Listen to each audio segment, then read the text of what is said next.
You have completed the first phase of your training and are now ready to continue. Before you expand your open water training, we need to once again review some of the risks as they apply to scuba diving in the open water. Anytime you enter the water to dive, there is the risk of an accident that may include injury or even death. This risk requires that you be very conscious of your responsibility to follow instructions and remain in close contact with your instructor during supervised activities. However, your safety is ultimately your responsibility, and your goal is to perform without depending on your instructor. Since the nature of some open water skills requires the instructor to give direct attention to one student at a time, there will be moments when you're out of the instructor's vision. As always, it is your responsibility to maintain contact at all times. Also, the instructor can only judge you by your performance. It is your responsibility to say how you feel. Let the instructor know if you're cold, sick, overheated, or tired. You should not participate if you don't feel well, and you should never say you're satisfied with your performance if you aren't. This video will show areas of risk in the open water, so you have a clear understanding of your responsibilities prior to signing the required forms.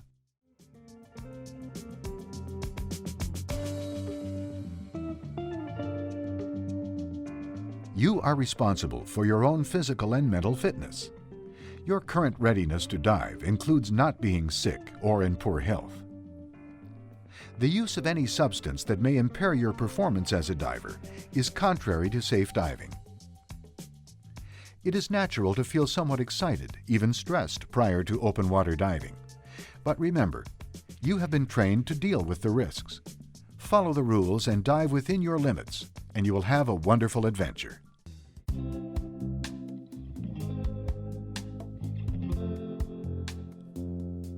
As your comfort and skills in the water now include scuba, you are now ready to further develop that same level of comfort with your scuba skills in open water. Risk cannot be totally removed from scuba diving or any other activity, but you can deal with it by learning to dive and by following the safe diving rules.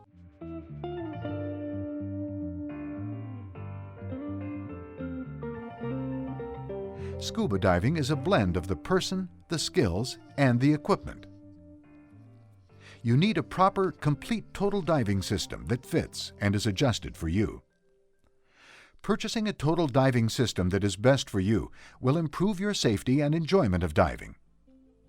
One last but important part of diving is learning to take proper care of your total diving system after every dive to prevent the risk of injury from equipment problems or failure.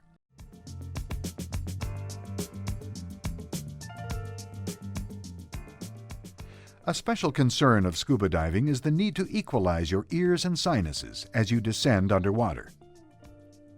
By controlling your buoyancy with your BC, you can provide yourself time to equalize and not go beyond your planned depth.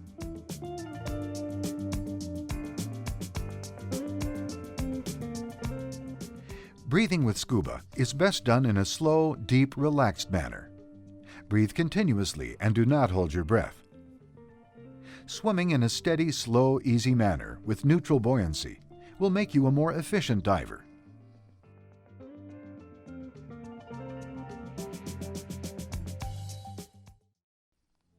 Another major concern of scuba diving is the possibility of having an overexpansion injury while ascending. By relaxing and breathing as you control your buoyancy, you can perform a slow and easy ascent. You need to look up, reach up, and proceed with care as you approach the surface. Otherwise, you might hit something, such as a boat, on the way up. Once on the surface, make your presence known to boaters. Be aware that you can see boats better than they can see you. Your understanding, your equipment, and your skills all help reduce the risks of diving. But remember that injuries can still occur.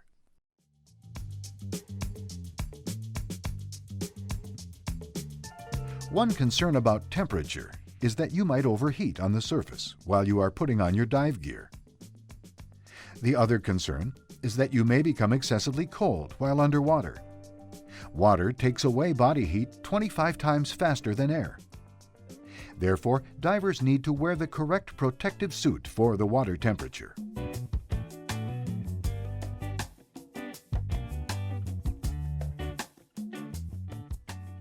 Decompression sickness is a problem that can occur even if you follow all the rules. This is something you need to know and understand. Time underwater is based on decompression needs, air consumption, and comfort. You need to plan your dive and monitor your air supply to avoid running out of air. An out-of-air situation could lead to panic and drowning.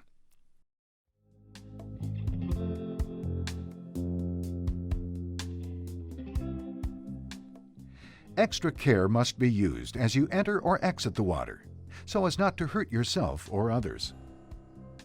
A rocky shoreline, surf, and currents all add up to risks of diving.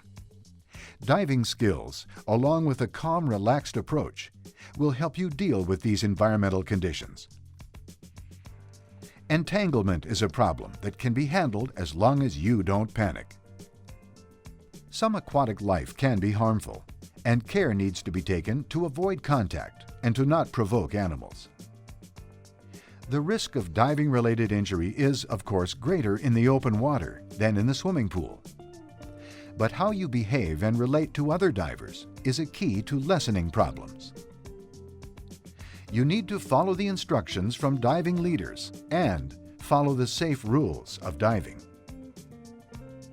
It is your responsibility to maintain both buddy and instructor contact during open water training dives. At the same time, only do those things to and with your buddy that you are comfortable with. You need to stay within your comfort zone. Keep your instructor informed of your needs, wishes, and concerns. The whole process of instruction will therefore go far better. Remember, the instructor only knows how you look, not how you feel. Stress is a normal and expected part of scuba diving. You need to control it to be able to solve problems while in the water. By developing a higher level of awareness of yourself, your buddy, your skills, your total diving system, and the environment, you will be a better and safer diver. By putting all these ideas together with your training, you will be ready to dive in open water. Risk is a part of life. Activities that add adventure to our lives also add risks. Yet most recreational divers enjoy scuba diving without ever having an injury. At the same time, no one can guarantee that you will never have an accident. Scuba diving is an extremely interesting and enjoyable recreational activity. With the information provided here, your diving instruction, and a thinking approach to scuba diving, you can have exciting adventures with a known and controllable degree of risk. Now that you have been informed of the risks of scuba diving, you can go through the details of completing the necessary forms in which you acknowledge this information so that you can proceed with your diving activities.